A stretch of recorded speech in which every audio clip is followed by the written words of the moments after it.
Howdy, everybody, and welcome to another episode of Ask Alan Anything. We're going to be talking about editors, proofreaders, critique groups, and we're going to go through some information about that.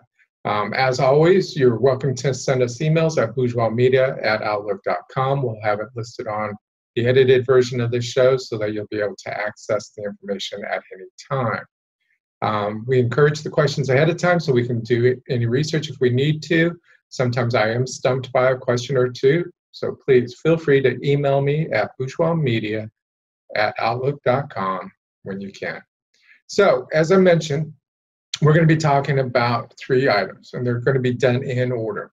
So let's start with the fact that, of course, you've written a manuscript or you're wanting to write a manuscript, a story, something that ultimately will turn into either a short story, novella, or hopefully a novel of some sort.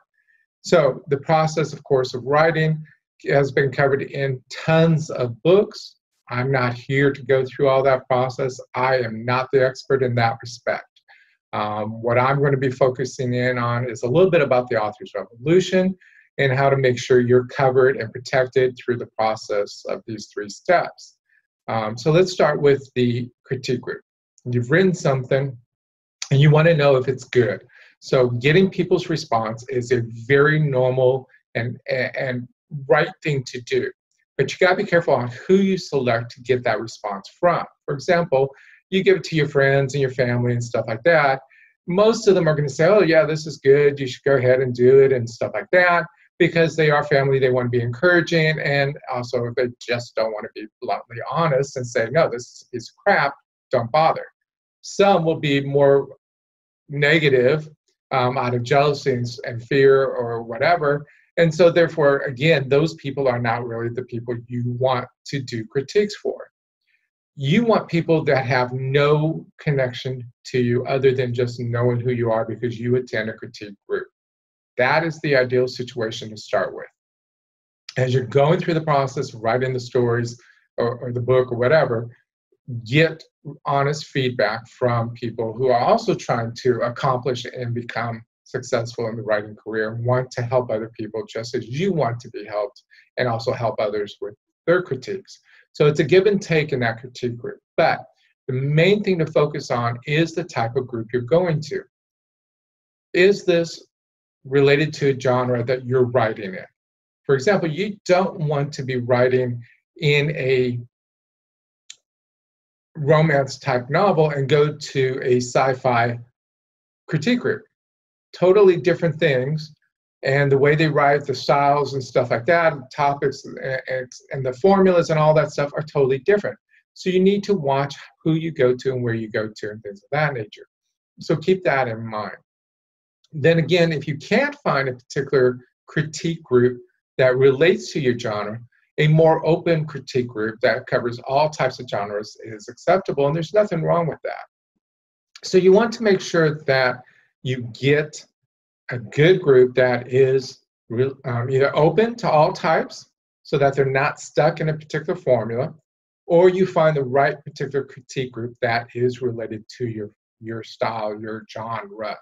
Make sure it relates.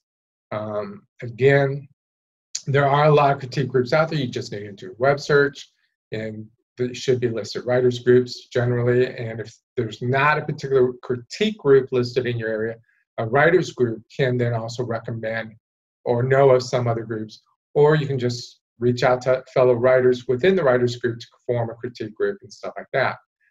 But when you go into a critique group, and this is really critical, leave your ego at the door. If you go in with your ego intact and you get feedback that you don't like, you're going to respond accordingly, and that's not good. You need to be open. You need to leave your ego at the door so you can be open. You need to hear from the heart what they're saying, listen from the mind, critique what they're saying and how it applies to your story. You could be therefore open to a lot more suggestions, a lot more ideas that will help your book succeed better or be written better. And that's what's important. You want to be able to get good quality critiquing. Okay? So by leaving your ego at the door, you're going to listen to what is being said, being more open to it, And two, when it's your turn to critique somebody else's writing, you're going to be more open and not attacking them because they attacked you. So leave the egos at the door. Come in with an open mind and an open heart. You'll be much better off in the long run to do that. Okay? The other thing about critique group is you want to cut off the amount of time that you're involved in them. Okay? Don't go for years on end unless you're writing several books during that course of the time. For each book you write, set a goal to be out of that critique group. If it's 6 months or a year, set it and walk away. When you're done with that book and you've gone, you set your time period for that critique group, walk away. Don't keep going back. Don't keep trying to fix it. Don't keep trying to do whatever, because you're going to get lost in the story. The story, yes, it may not be what you originally intended, and it may be far better, but at the same time, all you're doing by staying in that critique group and not walking away is using it as a crutch for not completing your book. So you definitely want to set a time period, again, 6 months, a year, whatever it is. Get in there, get what you need to do for that period of time, and be willing to walk away. Okay? Don't allow the critique group to be a crutch. I understand the fear issue. I understand the fear of having other people read your material, whether it be in the critique group, editors, or the general public, potential publishers, whatever it is. There's always fear involved in that, and we understand that. But to best handle that fear is to set limits. Again, a critique group is a good one. If you're going to be there, set a limit and walk away. Force yourself to move to the next level. So, speaking of the next level, let's talk about editors. Okay? There are different types of editors, and we're not going to get into all the aspects of that, and that can be covered through the glossaries and or other sources, web searches, whatever. Bottom line is, an editor is going to review the book, look for the content, and make sure it flows properly. Make sure that character A, who is an older white man like me with gray hair, doesn't all of a sudden become a younger man with blonde hair or dark hair halfway down the book, unless something specifically happened to cause that. In other words, like a sci-fi, they've gone back in time, or they had an instant aging increase, or whatever it is. So that's one of the key factors for an editor. They're going to keep the consistency and the flow going well. Okay? They will suggest moving one chapter to another or a paragraph to a different position just to keep that flow, the context going, because that's what's critical.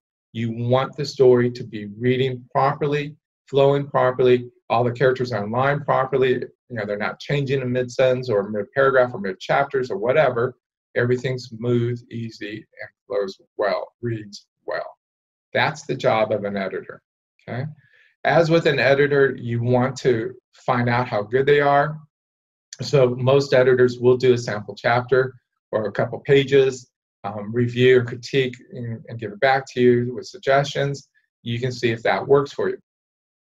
Some will do a chapter, some will do a few pages for free or a lighter discount on their overall services. So look at those options. Find out which one works best for you. Same thing with the critique group as with an editor. You don't want an editor that's focused in on romance if you're writing sci-fi.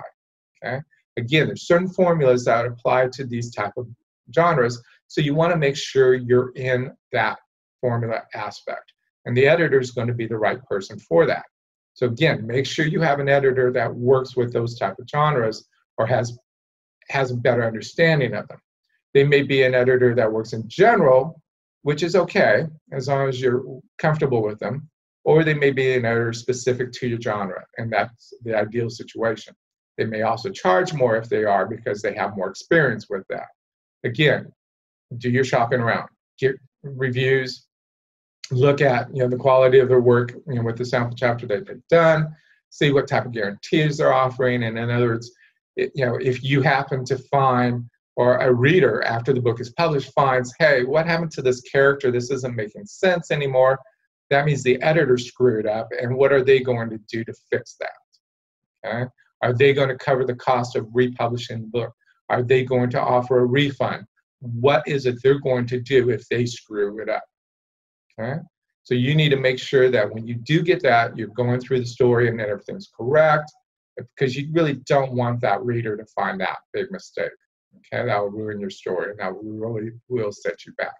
Okay, so make sure you have those things lined up.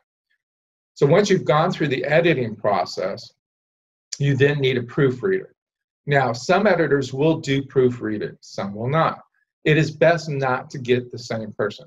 Yes, if they're able to, as an editor, go through and fix those things, that's great, but you still need to hire a proofreader. Okay? Again, just like an editor, most proofreaders will say, okay, send me a couple pages, I'll send you corrections or notes or whatever, or send me a chapter or whatever. Again, you need to make sure that they can do the job. Okay? Again, look for referrals, references, quality, all that stuff. Now, with a proofreader, if they're doing their job right, they should have very few mistakes. An occasional, excuse me, one or two words being missed or a grammar use being missed, that's understandable. We're not perfect. However, if they have multiple issues, then they should be giving you a full refund, because you're going to end up having to hire another proofreader to make sure that all those errors are corrected. Okay? So you're going to have to spend twice as much money for the job that should have been done correctly in the beginning. So make sure there's some form of guarantee with that proofreader. Okay? When you get the items back, you still need to go through and check all those things that they've corrected to make sure it is correct.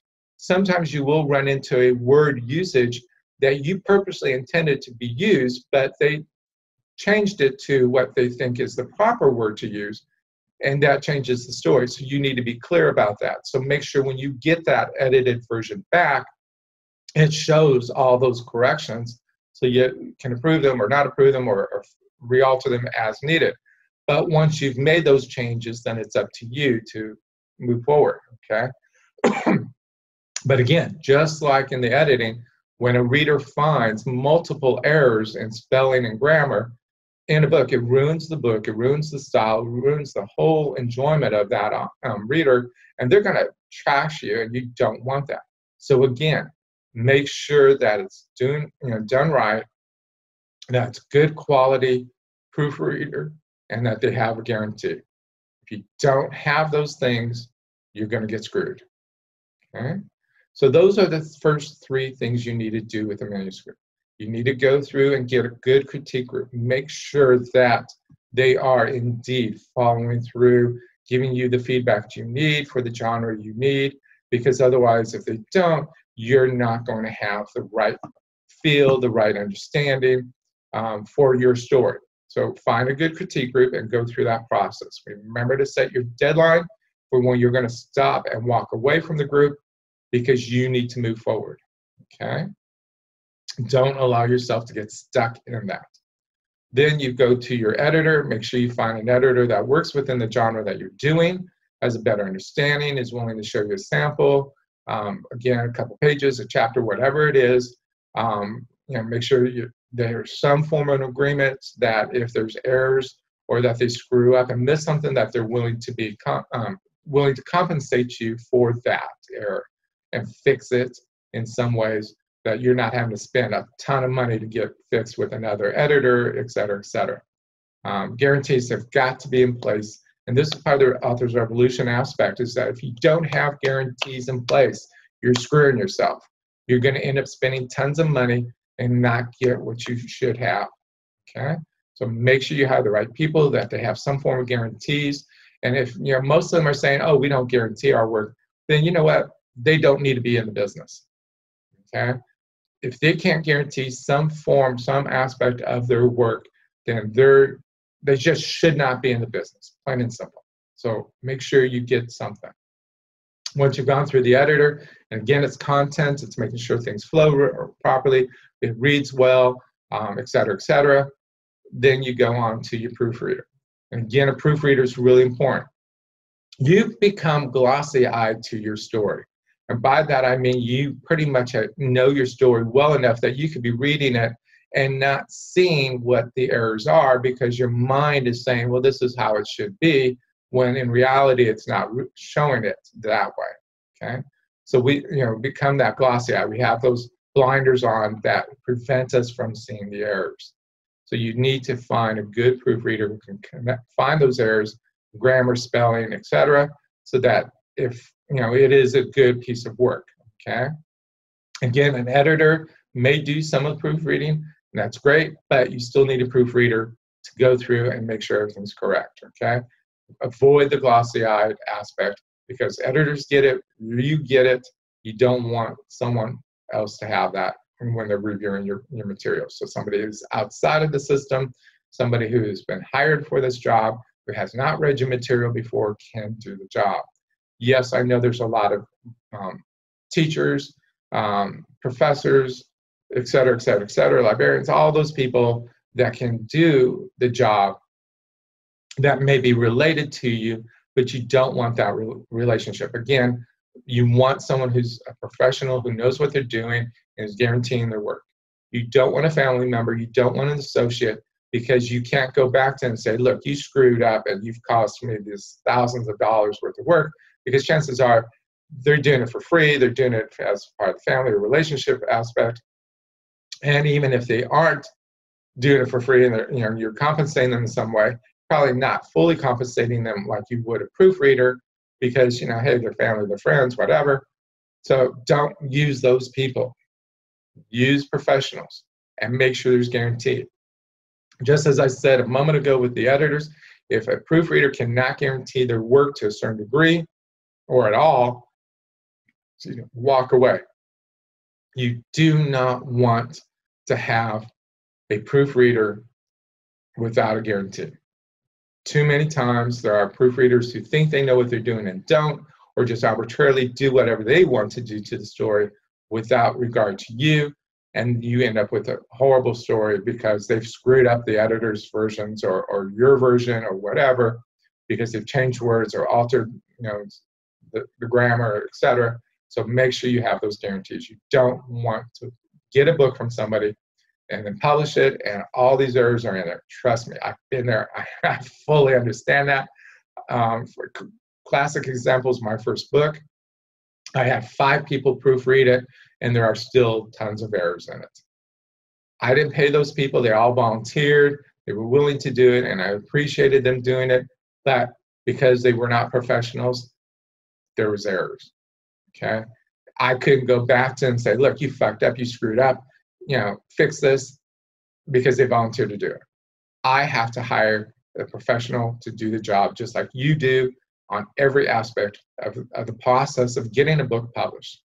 Okay, so we're going to stop here at the moment, because there are still a lot more things to talk about in reference to getting your book done, but we'll talk about those at a later time.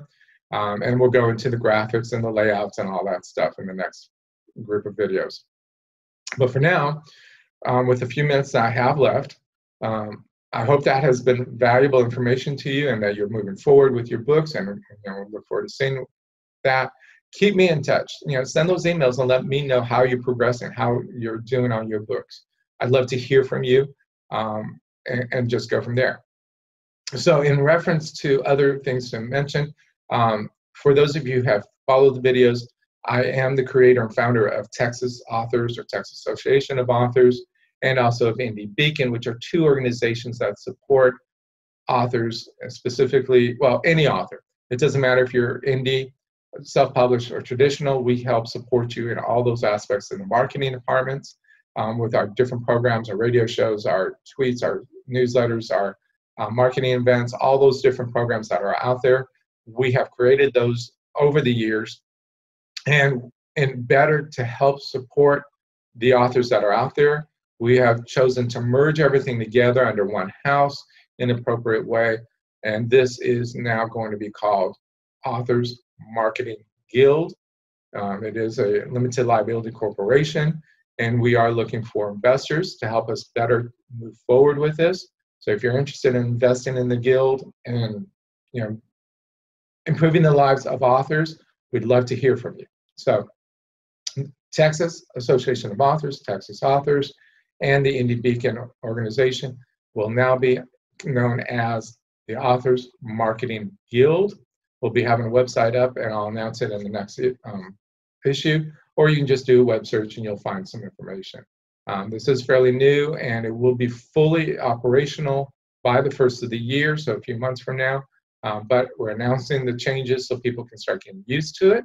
Our Dear Texas program, which is also known as Dear Indie, we just drop everything and read program for both Texas and indie authors, is a national organization, nonprofit, that helps get indie authors' books into Title I schools and libraries. So it's a great marketing tool. We're always accepting donations there. You can go to deartexas.info or dearindie.org and make your donations there. It does help us get books into Title I schools and to libraries who desperately need and want that information and sources. We also do book festivals, mostly in the state of Texas, but we'll be expanding outside over a period of time. So if you're looking to have a book festival for your state, county, city, whatever, feel free to reach out to us at info@dearindie.org. And we'll be glad to talk to you and help you set that up and support you in the ways that are necessary for that. We also then have our other nonprofit, which is more Texas-based. It's called the Texas Authors Institute of History, which is a museum specifically for Texas authors. So we encourage you to go to texasauthors.institute to make sure that if you are Texas authors, you get registered on there and people learn about you and your books and things of that nature.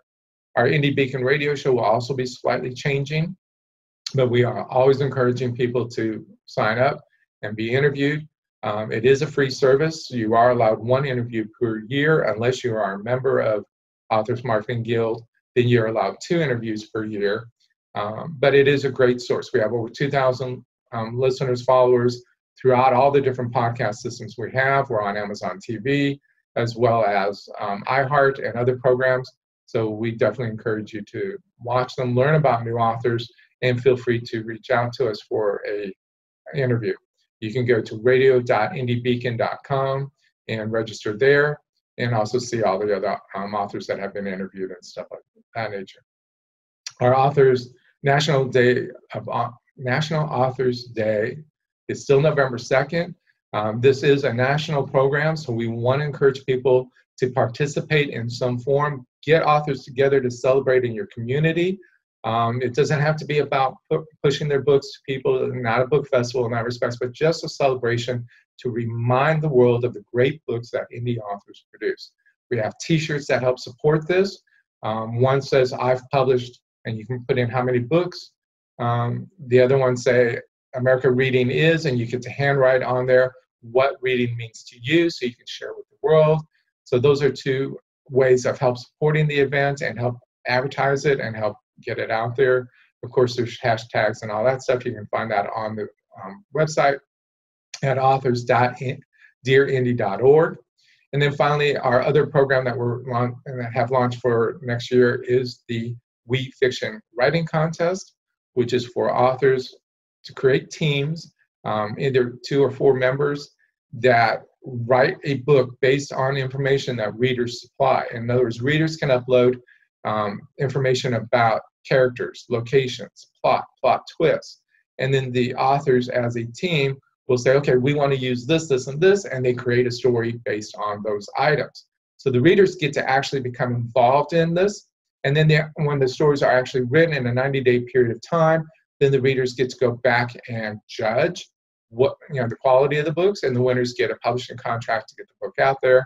And it's also a fundraiser for Dear Indie. And we're asking when the readers submit the information that they make a donation of some sort. There's no dollar limit, so you can make a $5 donation, $100, or $1,000. And for those readers that have really a lot of extra income, a couple $1 million donation would be lovely. But again, it's not required. We do encourage you, though, as a reader, to put information up there so that the authors can then take it and use it to create a book. So for those readers who've always wanted to be in a book, this is a perfect opportunity for you to do that. So again, we encourage you to send your questions ahead of time so I can make sure it's in in line with the subject matters we're talking about and make sure I have the correct answers for you. Sometimes I do get stumped. The world of publishing is constantly changing. We see lots of changes still coming ahead, which we've talked about in previous episodes of Ask Alan Anything. And of course, we'll be talking about them as they happen down the road and stuff.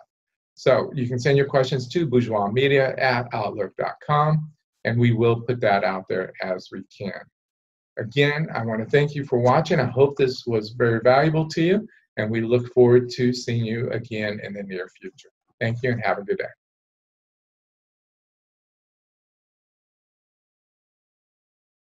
Authors, do you know the true cost of being published?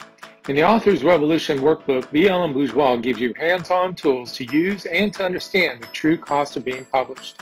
He will also give you information about low-cost or free programs that are designed to help you market your book.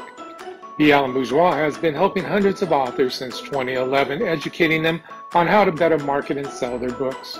Buy the Author's Revolution Workbook exclusively at indielector.store